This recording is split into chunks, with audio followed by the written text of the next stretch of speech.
I think some of the things I have to say today are hard things, but I need to say them for our good and for my own conscience before the Lord.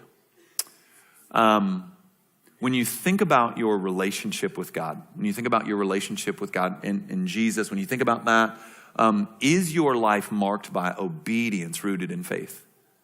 You need to answer that question. That's such a serious question that I wouldn't make any joke around it. Is your life marked by obedience rooted in faith? I'm not asking if you're perfect. I'm not asking if you don't struggle. I know we struggle. I know no one in here's obedience is perfect.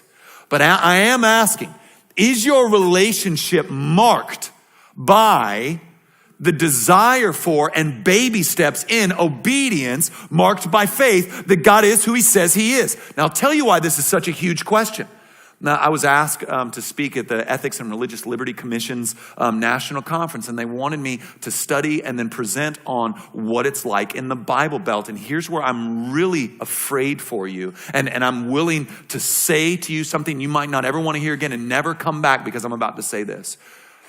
In the Biblebelt, churches are jam-filled with people who have no mark of being Christians on their lives other than the fact that they attend once a week. No obedience whatsoever, no desire for obedience, no relationship with Christ, no seriousness about God. Like, this is it. You come, you check it, and you'll call yourself a Christian. And I want to lovingly tell you that if there's no desire for obedience and no obedience, you should not count yourself a Christian. You should consider yourself lost and in danger of damnation.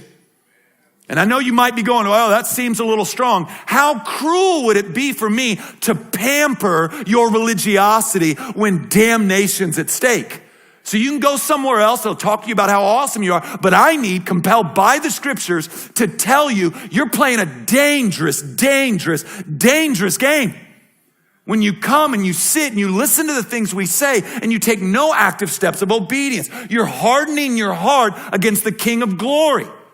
What pleases God is obedience rooted in faith. Not perfect obedience, because we can't do that. And that's the point of Christ and the cross. We're not going to be perfect, but we will stumble forward. And if you're not even trying to stumble forward, stop it. You're not a Christian. And I know you got baptized when you were 7 and you were in RAs and your parents are Christian and you're from Texas. None of that makes you a Christian. So I'm asking you, because this question, heaven and hell is hinging on this question. Is your life marked by obedience rooted in faith? Where are those steps of obedience that you're taking? If you don't have any, and listen, I'm not just talking about being good people or being a moral conservative. That's not what we're talking about here, right? Your external morality isn't even what I'm addressing. Do you have a heart that's after the Lord, that you want to please him? You want to take those steps of obedience as the word of God comes to you?